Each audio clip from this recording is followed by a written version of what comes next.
Hey guys, how you doing? It's Gary here, MexiGary with podcast numero elf, which is Dutch for 11.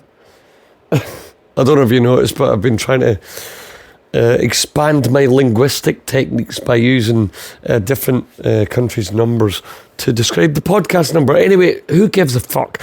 The main thing of this week is that me and Gibby, who's the drummer in the band, have just had a semi-viral video on TikTok, which I fucking hate TikTok because it's all just viral shit, you know.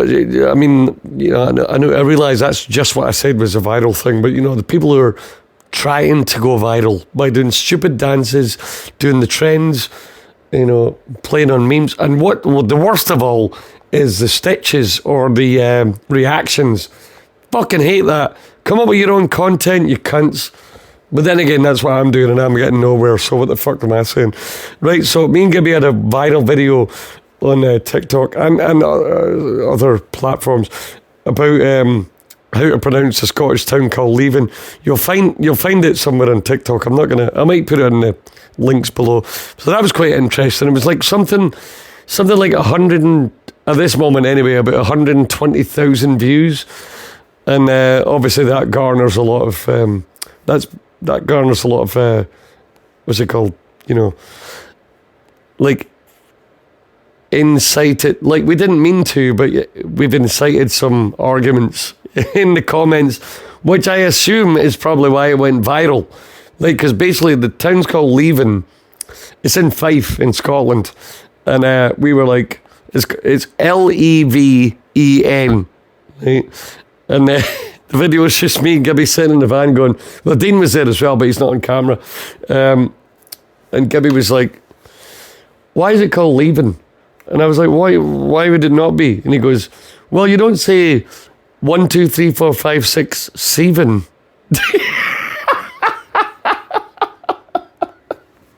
It still makes me laugh because even though that's went through my head many times in the past, it's like to hear somebody else verbalize it like that just makes it so much funnier. And we put it online and then there's all these arguments like, you guys aren't Scottish if you don't know how to pronounce these fucking place names. I'm like, dude, come on, man, it was just a piss take.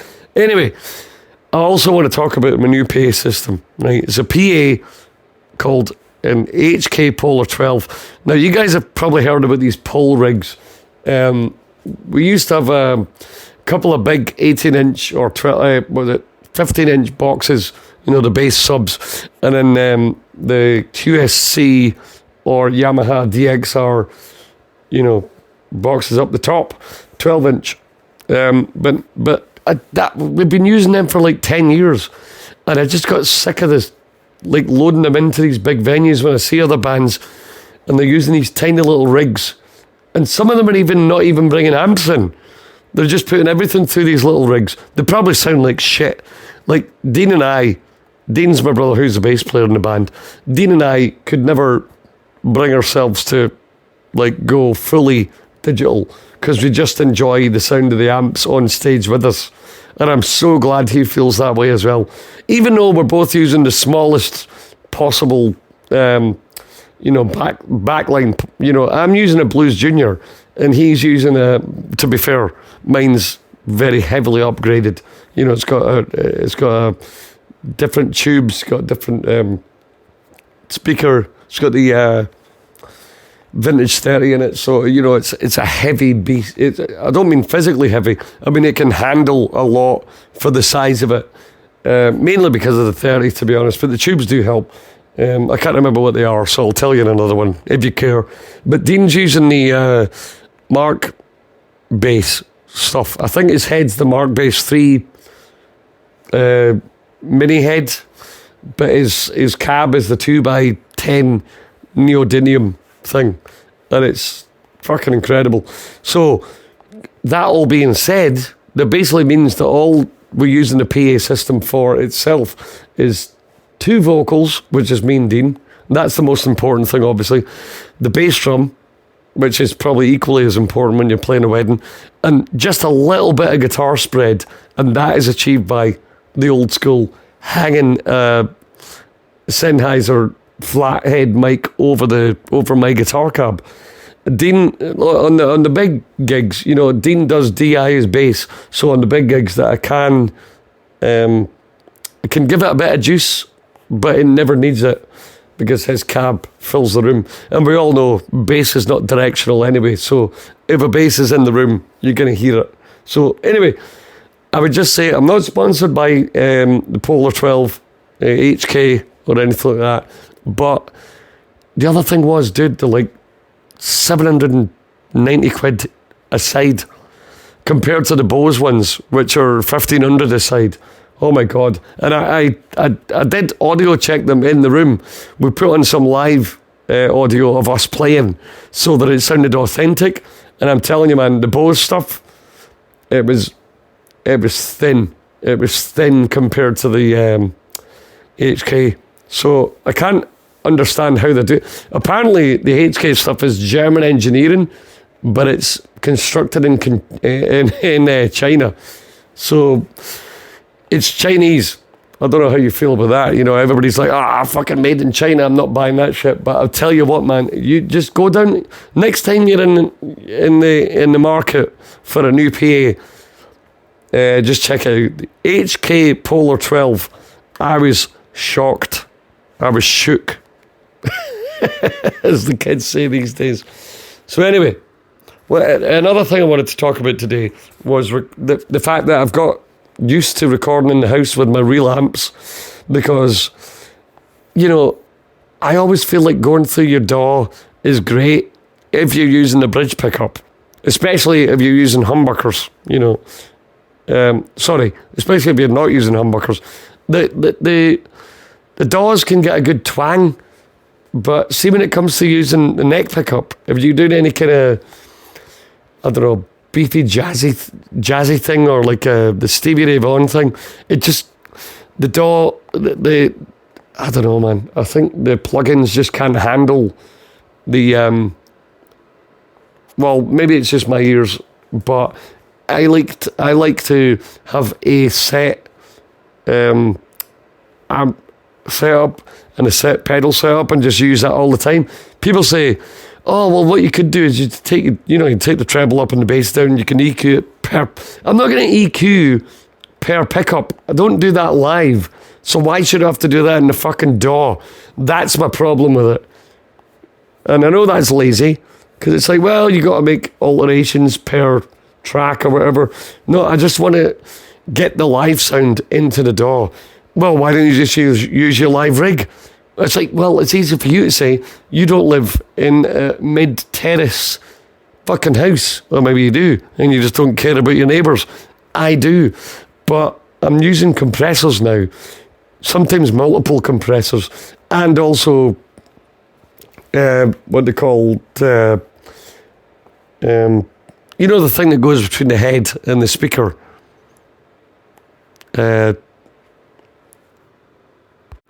Attenuator.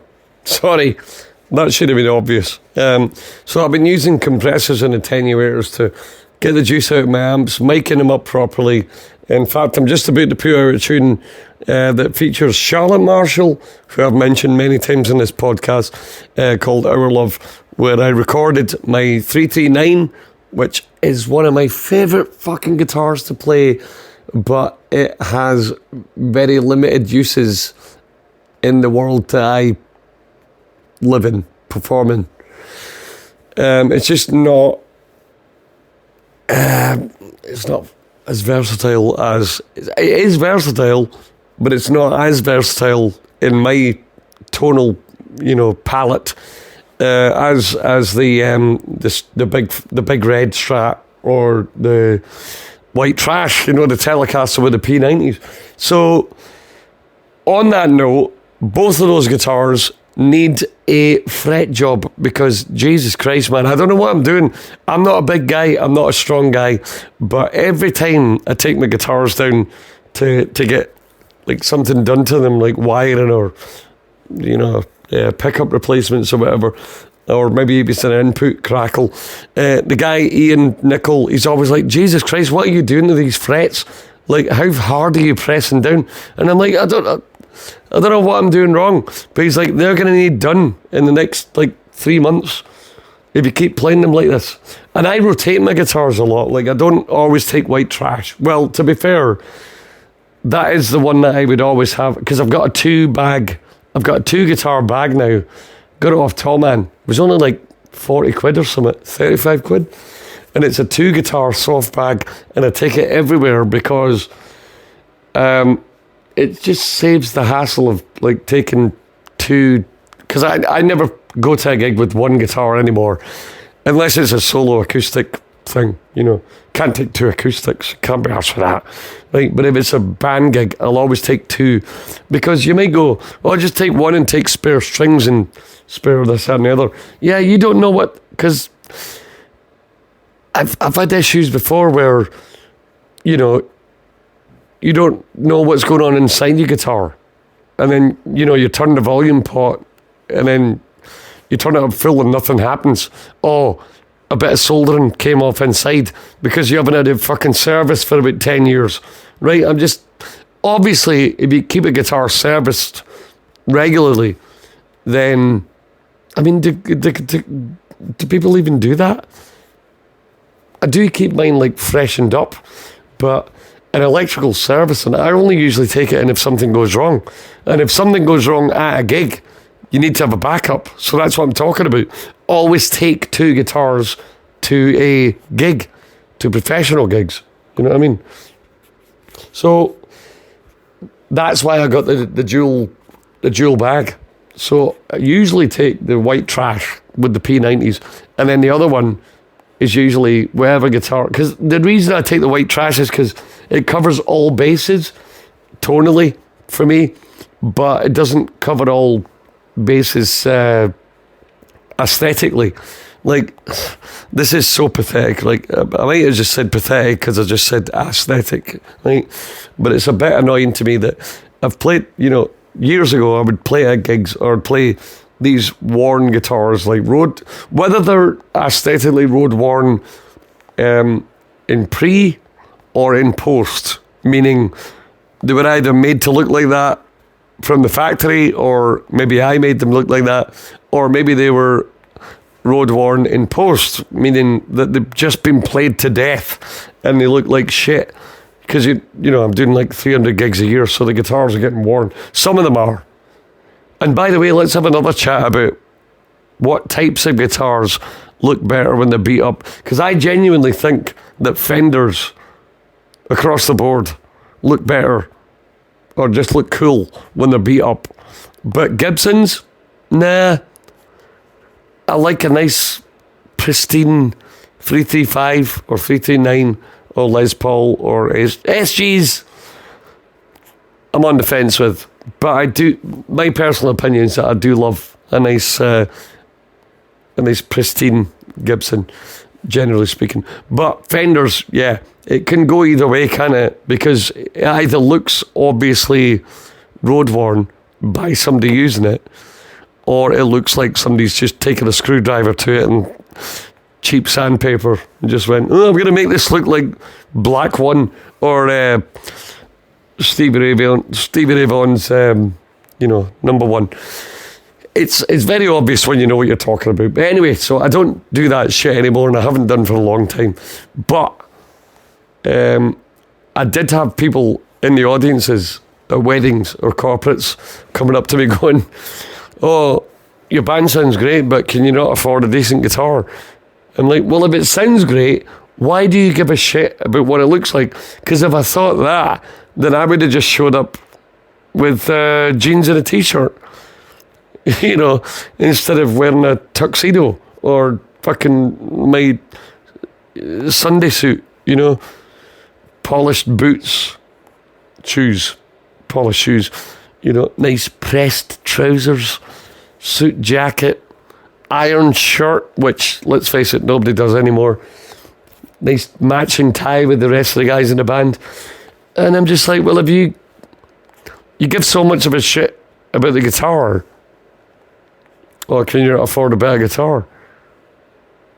I'm like, well, actually, I'm kind of shitting on my own point here, isn't I?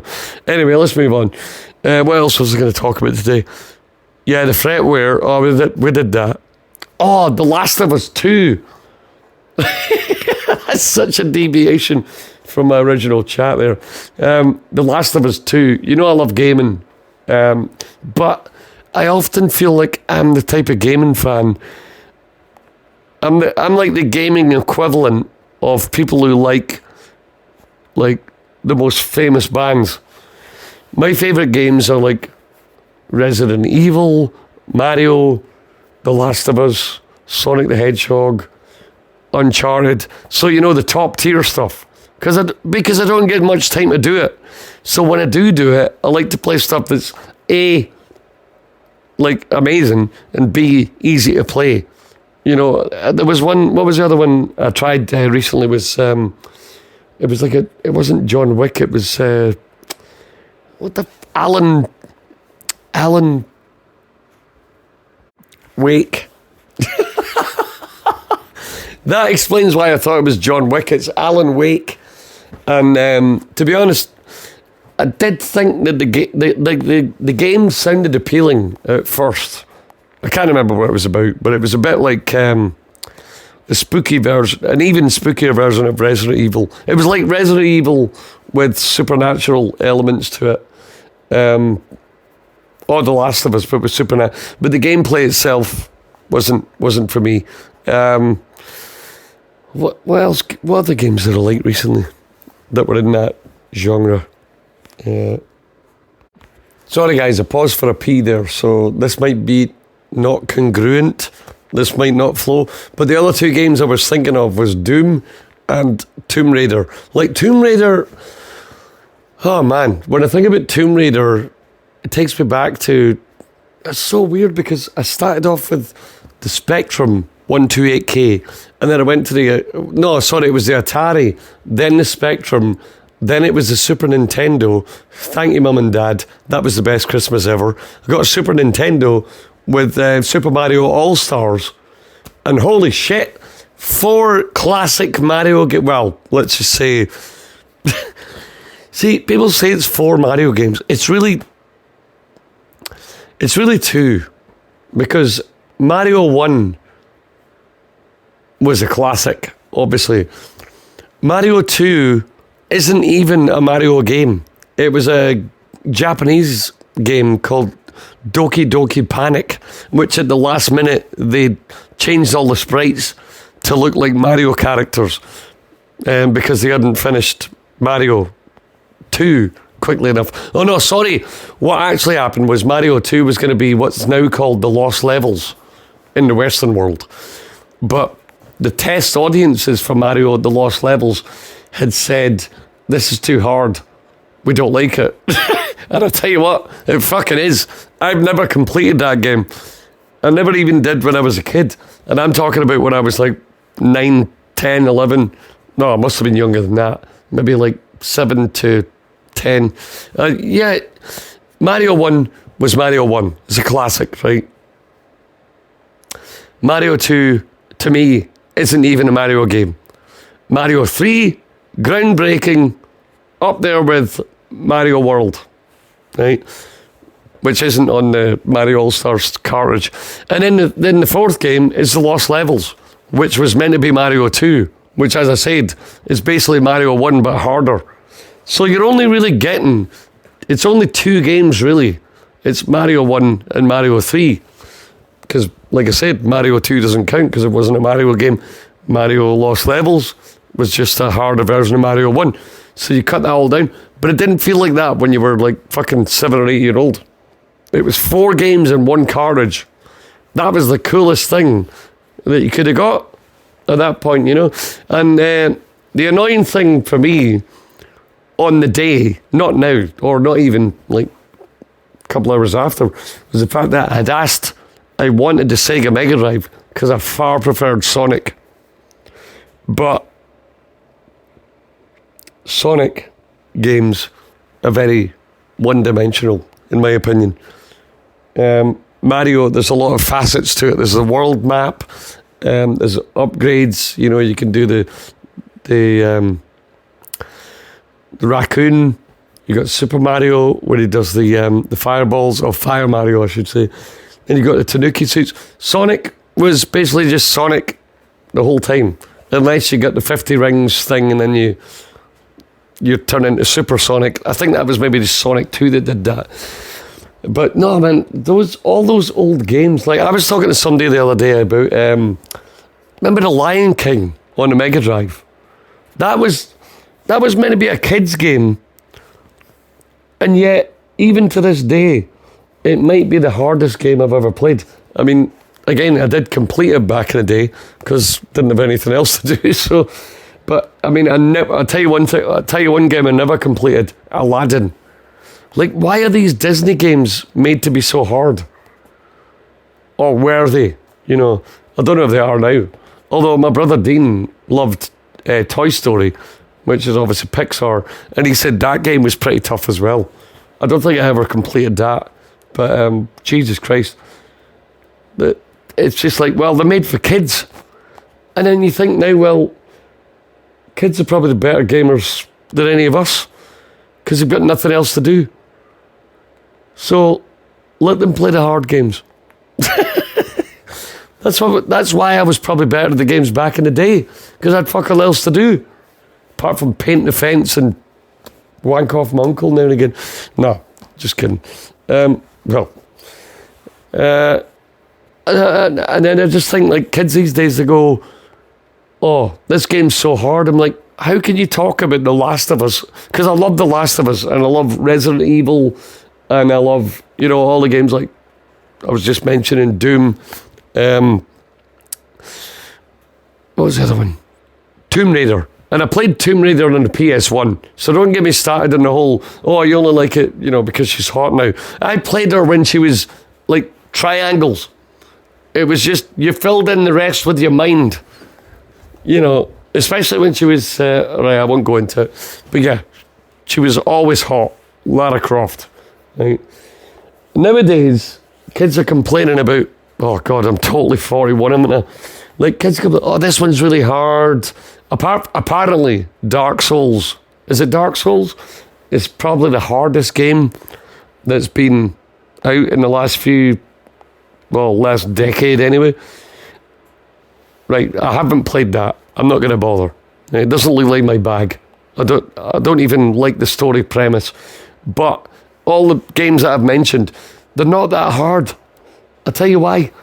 Because you can get through it and it saves every level or every so far you get. You know, you picked up this bit of tape and you put it in the machine. That saves your game. Back in the day, oh my God. I've just realised why my YouTube audience is like between 25 and 35. Or like between, I think at last call it was like between 28 and 43. And I mean, it's because I say things like back in the day. But back in my day, when we played computer games, it's like you fucking died, you died. It's like real life. You die, you die. It's not even like real life. You even get a better chance than that. You get 3 lives in Mario. You could pick up the green mushrooms, get an extra life. You're Sonic, you stamp on the telly, or you spin on the telly, you get another extra life. It's like, well, they don't have lives in most of these games anymore. What they've got is like copious amounts of save points instead. And obviously everything's going to disk anyway. So you don't even have to type a code in. Remember things like Worms? Games like Worms or like Metal Gear Solid. I think Metal Gear Solid did this. Or like Cannon Fodder was one of my favourites.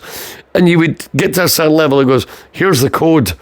Here's a save code. So next time you start a game, Bomberman, Mega Bomberman was another one of them. You get to this level again, you get to this level, so you get a code, and then if you have to turn the machine off, you would type the code in and you get back to the level. Don't even have to bother with that anymore. It's probably all uploaded to the fucking cloud. So even the cloud knows how shit you are at computer gaming. Computer gaming. God almighty. Alright, so that's my fucking nearly half hour on shit that's going on in my life. So just to let you know, guys, we're a little bit quieter for pub gigs recently, but if you are in Glasgow or the Scotland area and you want to come and see my band, 3 Card Trick, playing anytime this week, and see how I'm getting on with the 339. I might even play the 339 this week at Box, because I'm not jumping on the bar and diving about the place as much as I used to. Although it is one for a bit of feedback, and we always play pop punk and, you know, high gain stuff at that venue, so feedback's an issue with the guitar like that, so I might just stick with the Tom DeLonge Sig, or my newly acquired, well, not newly acquired, but I think it's probably the most recent purchase that I've been using, which is the red Fender Aerodyne, which I put 2 Jeff Beck Juniors in on the neck and the bridge, and the middle one is stock. And that's great, but I tell you one thing about that guitar, man, it's like, it's fun, but it doesn't have much character. It's very easy to play, and I can get many sounds out of it because it's tappable as well. So see the Jeff Beck Jr. in the neck and the bridge, and then you've got like, so what? Let's go through them. So you've got the neck on its own, then you've got you've got neck single, and then you've got neck humbucker, and then you can go to the middle on its own. That's not tappable because that's stock. And then you've got the bridge on its own. Single coil or humbucker. But then the other options you've got, if you go back to the beginning, you could have neck and bridge. Fuck me, I should have planned this out. You've got neck and middle with a humbucker sound in the neck, or you've got neck and middle with the single coil in the neck. Right? I mean, who the fuck is ever going to use the neck as a humbucker with the middle? I don't even know if there's any other guitars that do that, apart from your PRS cunts, I know that, or your, you know, LTDs. I'm talking shit now, I don't know anything about LTDs, but you know, that's just not a widely known thing, right? And then but it is it's a widely acquired thing to have the neck humbucker and the middle single. You could do that because Fat Strats have that. You know, stock Fat Strats have that as standard, actually. In fact, the stock Fat Strats have a tappable bridge humbucker. I don't know. So I'm trying to figure out how many combinations of sounds you would get out the red Aerodyne. It's a beautiful guitar. It's like Tom Morello's. He's got one. Is that not the one with the mirrored scratch plate? Anyway, mine's red, like a deep red, with kind of cream binding and a black scratch plate and black pickups. It does have a whammy system. Oh, what I do like about it is it's got a matching red headstock. So the headstock matches the body. It's beautiful. But, like I said, I don't really have much fun playing it. It's very easy to play. And as I've said before, I like a guitar that challenges you a little bit. I'm not a great player. I'm not like a phenomenal... You know, I would give myself... on a scale of like fucking beginner to... Guthrie Govan, I'll give myself a solid 4. You know, maybe a 5 on a good day, right? But I do like my tone, and I do feel like I've got a good tone, right? So although I might not be a shredder, I still, you know, play for the song, and I still know how to pull out something that at least looks and sounds impressive now and again. Anyway, Jesus Christ. I wanted to talk to you about another couple of guitars, but time's up. I'm only doing half an hour these days. So come back next week, guys. I'll hopefully have another wee podcast for you. And come and see us at Box this Wednesday from 11 till 2.